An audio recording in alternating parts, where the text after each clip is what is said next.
बिस्मिल्लाहिर्रहमानिर्रहीम। Second year आज की वीडियो में हम चैप्टर 22 न्यूक्लियर फिज़िक्स के न्यूमेरिकल प्रॉब्लम सॉल्व करेंगे। मज़ीद वीडियोस के लिए हमारा चैनल सब्सक्राइब करें और बेल आइकन पर प्रेस करें ताकि आपको तमाम वीडियोस टाइम पर मिलती रहें। फर्स्ट न्यूमेरिकल प्रॉब्लम है, if an isotope has a half life of 10 days and there are initially 5000 nuclei, how many will remain after 30 days. के एक रेडियो एक्टिव आइसोटोप्स है जिसकी हाफ लाइफ 10 डेज़ है। अगर इनिशियली 5000 न्यूक्लियाई हों तो 30 days के बाद कितने न्यूक्लियाई रह जाएंगे। तो ये बेसिकली हाफ लाइफ से रिलेटेड न्यूमेरिकल है। इस तरह के न्यूमेरिकल आपकी 10th की बुक में भी गिवन थे, सेम वही फार्मूलाज यूज़ होंगे और इसका आपको आंसर मिल जाएगा। तो सबसे पहले हम डाटा नोट करते हैं। आइसोटोप की हाफ लाइफ 10 डेज़ है, t half 10 days, initially 5000 nuclei, यानी कि ये हमारे पास ओरिजिनल न्यूक्लियाई हैं तो इसको कैपिटल एन से रिप्रेजेंट किया जाता है। एन इक्वल आ जाएगा, एन नॉट से रिप्रेजेंट किया जाता है। 5000 न्यूक्लियाई होंगे। जो कैपिटल एन है वो रिमेनिंग को रिप्रेजेंट करता है, जो इस स्टेटमेंट में हमने कैलकुलेट करने हैं। हाउ मैनी विल रिमेन यानी कि कैपिटल एन कैलकुलेट करना है और टाइम गिवन है 30 डेज़ का। तो इसका हम सोल्यूशन देखते हैं कि सबसे पहले हम number of half lifes calculate करेंगे कि 30 डेज़ में 5000 न्यूक्लियाइस जब डिके करते हैं, जबकि हाफ लाइफ 10 डेज़ हो तो उसके लिए कितनी हाफ लाइफ्स रिक्वायर्ड होंगी, यानी कि नंबर ऑफ़ हाफ लाइफ्स कितनी होंगी। तो number of half life small n है। इस फार्मूले में हम वैल्यूज़ पुट करके स्मॉल एन कैलकुलेट करते हैं। स्मॉल एन आ जाएगा टी ओवर टी हाफ, यानी कि एन इक्वल टू टी की वैल्यू 30 है डिवाइडेड बाय टी हाफ की वैल्यू 10 है, तो ये एन इक्वल आ जाएगा 3 के। नंबर ऑफ हाफ लाइफ्स आ गई 3। उसके बाद हम रिमेनिंग न्यूक्लियाई कैलकुलेट करने के लिए n equal to n naught into 1/2 power n वाला फार्मूला यूज़ करेंगे।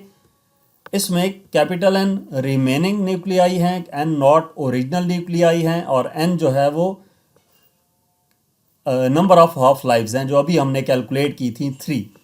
एन नॉट की वैल्यू 5000 है, एन कैलकुलेट करना है, एन की वैल्यू 3। इसको हम सिंप्लीफाई करें तो 1/2 की पावर 3 8 हो जाएगा, यानी कि 5000 डिवाइडेड बाय 8, एन की वैल्यू आ जाएगी 625 न्यूक्लियाई। नेक्स्ट न्यूमेरिकल नंबर 2 है, if A nucleus of carbon 14 has a decay constant of 0.00012 पर second, what is it's half life. अगर कार्बन 14 का जो न्यूक्लियस है इसके लिए डीके कांस्टेंट 0.00012 पर सेकेंड हो तो हाफ लाइफ कितनी होगी। तो डाटा में हमें क्या गिवन है, लैम्डा जो डीके कांस्टेंट है उसको लैम्डा से रिप्रेजेंट करते हैं, 0.00012 पर सेकेंड गिवन है। हाफ लाइफ कैलकुलेट करनी है तो इसका हम सोल्यूशन देखते हैं। जब टाइम डीके कांस्टेंट गिवन हो तो हाफ लाइफ कैलकुलेट करने के लिए फार्मूला है t half equal to log 2 over lambda. log 2 हमारे पास 0.693 आएगा डिवाइडेड बाय लैम्डा की वैल्यू 0.00012 है। आप डायरेक्ट ये फार्मूला भी यूज़ कर सकते हैं, t half equal to 0.693 divided by lambda वाला। तो लैम्डा की वैल्यू पुट की, डिवाइड करेंगे तो हाफ लाइफ आ जाएगी 5775 सेकेंड।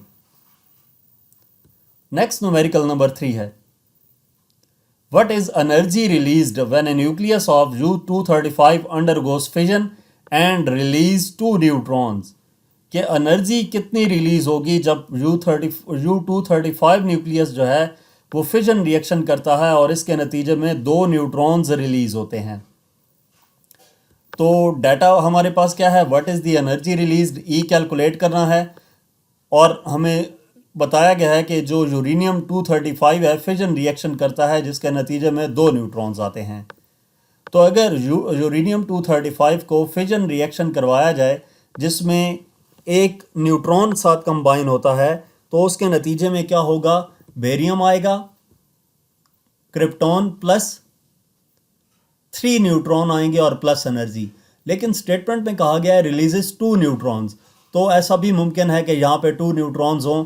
तो उसके लिए हम क्या करेंगे, इस इक्वेशन को हम लेते हैं, सबसे पहले मास डेफिसिट डेल्टा एम कैलकुलेट करेंगे। डेल्टा एम कैलकुलेट करने के लिए मास इक्वेशन का जो इस तरफ है इसको हम लेंगे, इसमें से माइनस करेंगे जो इक्वेशन के इस तरफ एलिमेंट हैं, यानी कि mass of U-239 plus mass of neutron minus mass of barium plus mass of krypton plus mass of 2 neutrons. ठीक है, ऊपर स्टेटमेंट में 2 आ गया है तो इसीलिए हम यहाँ पे 2 ले रहे हैं। तो इस तरीके से जो mass of यूरेनियम है वो लिखा, mass of न्यूट्रॉन लिखा, minus mass of barium, mass of krypton और mass of न्यूट्रॉन, ये एटॉमिक मास यूनिट में इनके मैसेज हैं। ये पुट करके इसको सिंप्लीफाई करें तो ये हमारे पास कितना आ जाता है आंसर 0.194695 U। अब जब डेल्टा एम आ गया है तो E equal to m c square वाला फार्मूला यूज़ करके इसमें एम की ये वाली वैल्यू पुट करेंगे और C जो है सी स्क्वायर की वैल्यू हम पुट कर देंगे। तो सी स्क्वायर की वैल्यू मेगा इलेक्ट्रॉन वोल्ट में 931.5 मेगा इलेक्ट्रॉन वोल्ट होती है और एम जो है ऊपर वैल्यू जो थी वो पुट की, इसको मल्टीप्लाई किया तो ई आ गया 181 मेगा इलेक्ट्रॉन वोल्ट। और अगर आप इसको कन्वर्ट करना चाहें किस में, जॉल्स में, तो 1 इलेक्ट्रॉन वोल्ट 1.6 इंटू 10⁻⁻19 जॉल के इक्वल होता है। तो इसको कैलकुलेट करेंगे तो ये 2.9 इंटू 10⁻11 जॉल आएगा। ठीक है, ये मैसेज जो हैं यूरेनियम, बेरियम, क्रिप्टॉन वगैरह के, ये मैसेज आपको पेपर में दिए गए होंगे अगर ये न्यूमेरिकल आपका आता है तो। नेक्स्ट न्यूमेरिकल नंबर 4 है, calculate the number of nuclei of carbon 14 remain undecayed after 40110 years if the initial atoms were 10,000। Number of nuclei calculate करने हैं। Number of nuclei capital N है, C14 remain undecayed after 40110 years, यानी कि बात किसी की हो रही है कार्बन 14 की, तो कार्बन 14 की हाफ लाइफ 5730 ईयर्स होती है और टाइम हमें गिवन है 40110 years. Initial atoms were 10,000, n naught की वैल्यू 10,000 है। तो ये पिछले न्यूमेरिकल की तरह है, पहला जो न्यूमेरिकल था उसमें हमने पहले हम क्या करेंगे, यहाँ पे small n number of half lifes calculate करेंगे। उसके लिए ये फार्मूला यूज़ करके एन को एक तरफ किया, टी और टी हाफ की वैल्यूज पुट की, डिवाइड किया तो स्मॉल एन की वैल्यू हमारे पास आ गई 7। ये नंबर ऑफ हाफ लाइफ्स हैं। अब इसके बाद capital n remaining nuclei calculate करने के लिए n equal to n naught into 1/2 power n वाला फार्मूला यूज़ करेंगे। एन नॉट की वैल्यू पुट की, एन की वैल्यू पुट की, इसको कैलकुलेट किया तो ये हमारे पास आंसर आ गया 78.1 एटम्स। ये प्रोसीजर एज इट इज़ रखना है इन न्यूमेरिकल्स का, ठीक है, जो मैंने आपको बताया है। वैल्यूज़ चेंज होने से आंसर चेंज हो सकता है। ठीक है, बुक में आंसर नहीं मैच कर रहे थे लेकिन मैंने जो कर दिए हैं, तो आप जो जिस तरीके से सॉल्व किया है ये मेथड बिल्कुल ठीक है, सिर्फ वैल्यूज़ चेंज होने से इनके आंसर चेंज हो सकते हैं।